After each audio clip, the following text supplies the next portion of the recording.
बोलो जय राम बोल मेरे श्री गुरु महाराज की जय।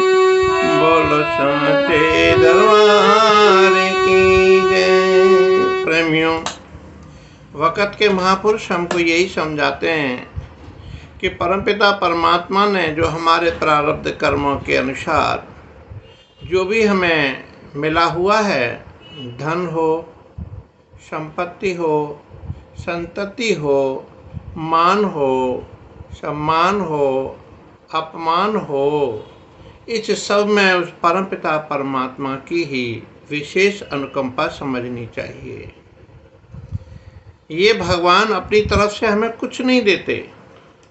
कहते हैं ये हमारी किस्मत में लिखा हुआ है, हमारे भाग में लिखा हुआ है, भगवान ने हमारे साथ ऐसा किया ऐसा किया। नहीं, भगवान के हम बच्चे हैं।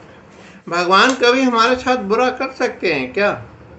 कोई भी माता पिता अपने बच्चों के लिए कितना अथक परिश्रम करता है दिन रात कि मेरे बच्चे हर तरह से किसी न किसी तरह से सुखी रहें, खुशी रहें, पढ़ाई में, लिखाई में, पहनाने में, खिलाने में, उनको एजुकेशन कराने में, घर दिलवाने में, मकान दिलवाने में, गाड़ियां दिलवाने में। जो बच्चे की ख्वाहिश होती है या जो ज़रूरत होती है तो माता पिता दिलवाते हैं ना, करते ना।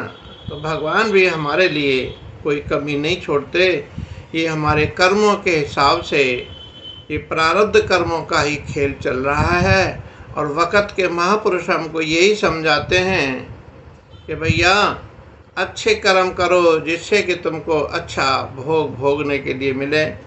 और अच्छे कर्म कब कर सकता है कि जब तक जीव महापुरुषों की शरण में नहीं जाएगा, तब तक सत्संग का श्रवण नहीं करेगा, संतों के वचनों को अगर नहीं मानेगा, तो फिर संसार में उसको दुख के सिवाय और कुछ नहीं मिलेगा।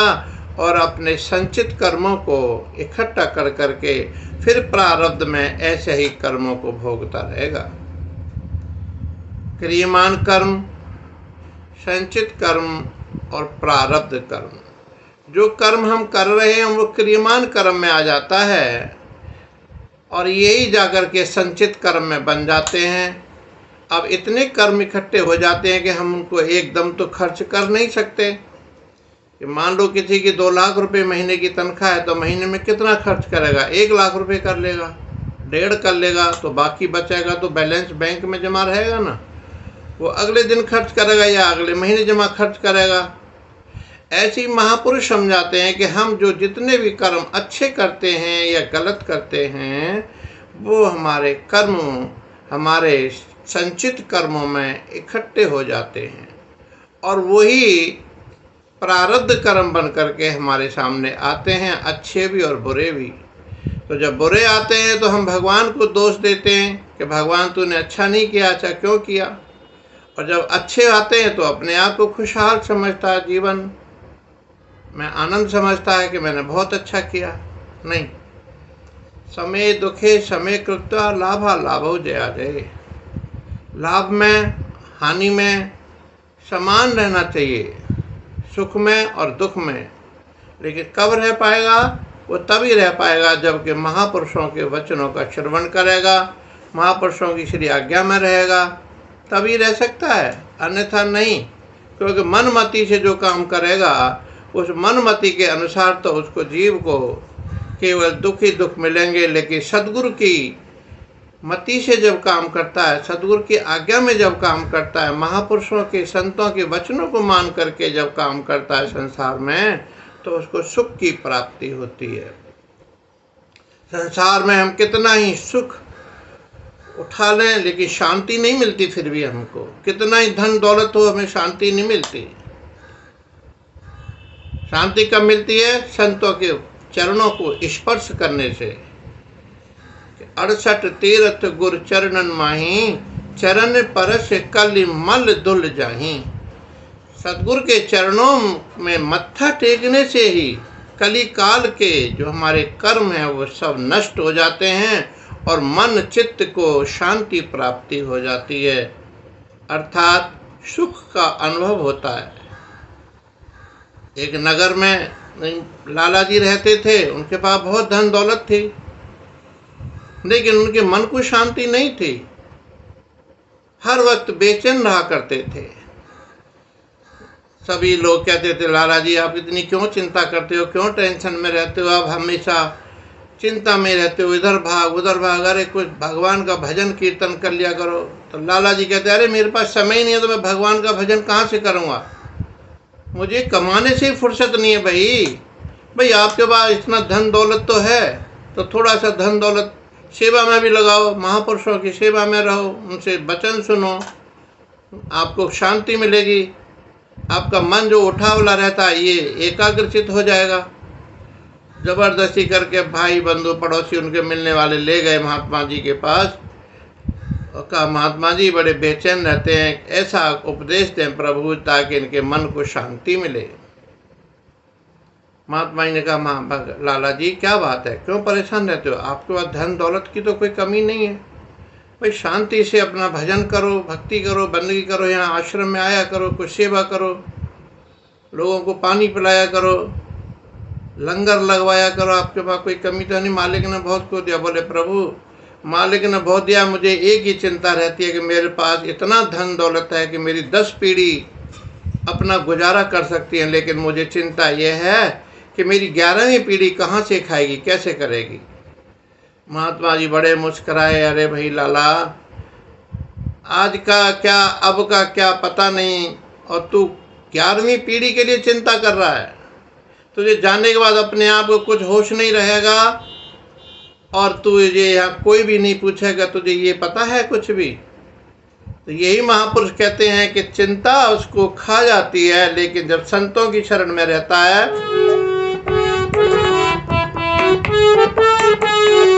कि जब एक हुआ तो 10 होते और 10 हुए तो 100 की इच्छा है। संसार में यही एक मन में विचार बना रहता है कि आज 1 हो गया, 10 हो जाए, 100 हो जाए, 100 की जगह 1000 हो जाए, अभी और भी मुझे जरूरत है। आज जब 1 हुए तो 10 होते, 10 हुए तो 100 की इच्छा है। 100 पाकर भी संतोष नहीं, अब सहस्त्र हुए तो अच्छा है। 100 पाकर भी संतोष नहीं, अब सहस्त्र हुए तो अच्छा है।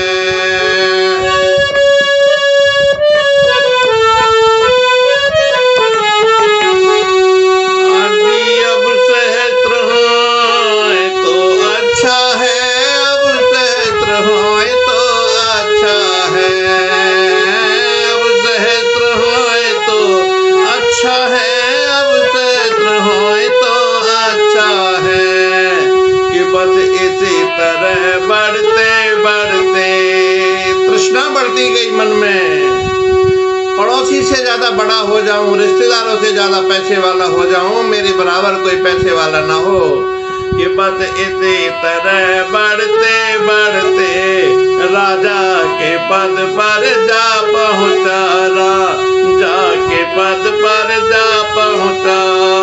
पद पाकर भी ना शांति हुई, ऐसी ये डायन तृष्णा है। पद पाकर भी ना शांति हुई, ऐसी ये डायन तृष्णा है।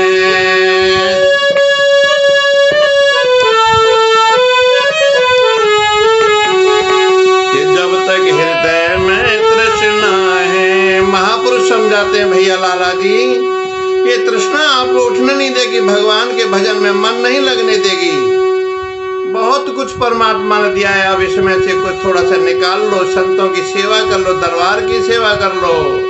कि जब तक हृदय में तृष्णा है, तब तक प्रकाश नहीं हो सकता।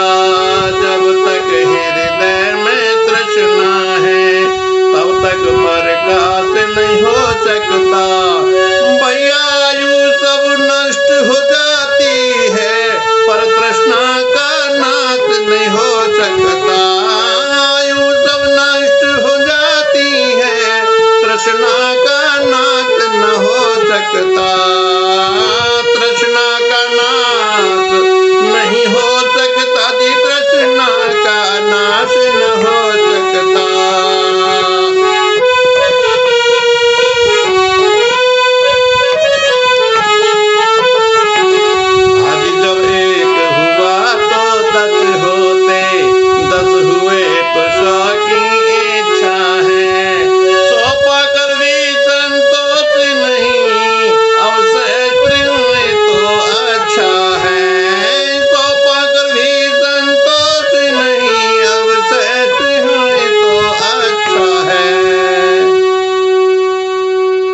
महात्मा जी ने समझाया, लाला जी भैया एक बात बताओ, हम आपसे पूछें बुरा तो नहीं मानोगे? कहते नहीं महाराज। आप बताओ आपके पिताजी को शरीर छोड़े हुए कितने वर्ष हो गए? कह लगे महाराज 5 वर्ष हो गए, उन्होंने भी बड़ी मेहनत करी थी। महात्मा ने समझाया कि तो फिर उनके साथ कितनी धन दौलत बांधी थी आपने? कुछ लेकर के गए साथ यहाँ से? नहीं महाराज, कुछ भी नहीं ले गए। बोले क्यों नहीं दिया उनके लिए? भाई उन्होंने भी तो कमाया था, तो कुछ पोटरी में उनके लिए भी बांध देते। बोले महाराज ऐसे कैसे ले जाते? कह तो फिर जब वो नहीं ले गए तो फिर तुम कैसे ले जाओगे बताओ? अब उनको तुम्हारी चिंता है क्या? आखिरकार जब संत महापुरुषों ने उनको उपदेश दिया तो उनके अंदर के कुछ ज्ञान के चक्षु खुले और महात्मा जी को नतमस्तक होकर के दंडवत किया। प्रभु मैं अभी तक अज्ञान में अपने जीवन को बिता रहा था, यही सोच रहा था कि मुझे तृष्णा खाई जा रही है, मोह माया मुझे खाया जा रहा है, लपटा जा रहा है परिवार के साथ, लेकिन मैं समझ नहीं पा रहा था। आज मैं धन्य हो गया। तो प्रेमियों, कहने का मतलब क्या कि वक़्त के जो महापुरुष हैं वो हमको हिदायत देते हैं कि भैया सात न चाले बिन भजन विखिया सगरी छार, हर हर नाम कमाऊना नानक ये धनसार।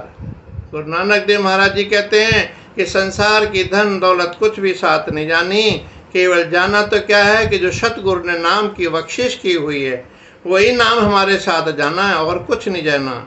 इसीलिए महापुरुषों की बात को, उनके श्री वचनों को हृदयंगम करें और अपने लोक और परलोक को सुहेला करें। बोलो जयकारा बोल मेरे श्री गुरु महाराज की जय।